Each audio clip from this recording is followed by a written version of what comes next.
horrifying death exposed unspeakable cruelty in the heartland and brought media from around the country to a small Indiana town. Number 3 on our list, the brutal murder of Shanda Sharer. Those girls were not born killers. They were born innocent little children. We create our monsters in this world. Shanda Sharer's parents divorced when she was 7. Shanda spent most of her time with her mother in New Albany, Indiana, while her father lived in nearby Jeffersonville.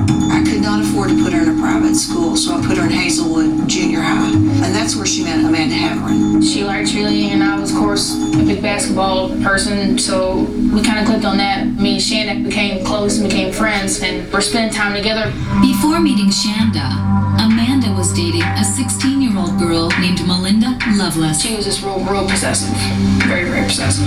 She started thinking that me and Shanda had something going on. Author Aphrodite Jones wrote about the murder. When her girlfriend was slipping away, Melinda saw this as her world falling apart. Amanda claimed Melinda reached her breaking point when Shanda and Haverin went to a school dance together. She just smacked me in my face and called me a bunch of names. You know, I was hers and nobody else's. According to court testimony, Melinda decided to scare off her 12-year-old rival, Shanda. Loveless enlisted an accomplice, a 17-year-old girl named Lori Tackett. She went to her friend Lori Tackett, knowing Lori Tackett had a need to be violent. This was TNT waiting to explode. On Friday, January 10th, Lori picked up Melinda in her old Chevrolet. Court records state there were 2 other passengers, Hope Ribby and Tony Lawrence, both 15. Hope and Tony had no idea who Melinda was. They first met Melinda at her door. They were supposed to go to a punk rock concert. Melinda suddenly pulls a big butcher knife out of her purse and says, "This is the knife I'm going to use to scare Shanda." Instead of going straight to the concert, the 4 girls stopped at Shanda's father's house. Hope and Tony go to the door. The ruse is, "Do you want to come out with us and meet up with Amanda?" And Shanda's all excited and says, "Come back later, my dad's still awake." According to court documents, the girls returned to the Sharer house a few hours later. Shanda was outside already when the girls came back. And once they got in the car, Melinda said she had jumped up from underneath the blanket with a knife and put it up to Shanda's throat. The 4 girls took their prisoner to a remote spot about 50 miles away. It was Lori and Melinda who took Shanda out of the car. According to court testimony, Melinda got a rope from the car. They strangle her. Their intention right then was to kill her, but she didn't die. So they put her in the trunk. When they put her in the trunk, she was passed out. The girls now drive to Lori Tackett's house. They leave Shanda in the trunk. They go in the house. According to court testimony, Shanda regained consciousness. They started to hear her scream out of the trunk of the car, and they realized she wasn't dead. Lori said, "I'll take care of this."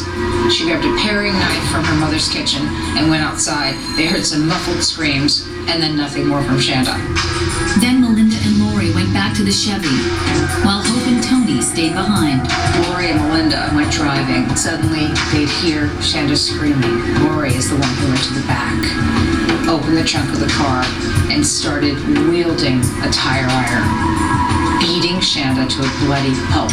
According to court documents, Lori stopped the car several more times to hit Shanda with the tire iron. This child was in that trunk for 9 hours, being tortured. With dawn approaching, Melinda and Lori returned to the Tackett house to pick up Tony and Hope. According to police reports, the girls went to a gas station and bought a 2-liter bottle of Pepsi. They pay for enough gas to fill up the Pepsi bottle. The attendant is there. At any point, this could have all stopped right there, and she's still alive. She still would have lived. But no, they fill up the bottle, and they get in the car, and they take her to Lemon Road, get her out of the car. Hope Ribby poured the gasoline on her. Lori Tackett lit the match. The cause of death was she died from breathing the fumes from her body burning. She was alive when they set her on fire. 12 hours later, Tony Lawrence showed up at the Jefferson County Sheriff's Office and confessed to police. Tony Lawrence came forward because she was the only girl of the 4 who really didn't participate in the actual killing of Shanda Sharer. All 4 girls were arrested and charged with murder. In November 1992, Melinda Loveless and Lori Tackett pleaded guilty to first-degree murder, torture, and arson. Both girls received the maximum sentence, 60 years in prison. Hope Rippey pleaded guilty to murder, torture, and arson. Tony Lawrence pleaded guilty to criminal confinement. Their testimony was that they didn't stop it because they were afraid of what was going to happen to them. Never once did they think about Shanda. Tony was sentenced to 20 years in prison. She was released in 2000. Hope originally received 50 years, but her sentence was reduced to 35 years. She was freed in 2006. Melinda Loveless and Lori Tackett are scheduled to be released in 2052. I can't let myself think about what she went through, but I make it through the day because I know she's at peace and nobody's ever going to hurt her again.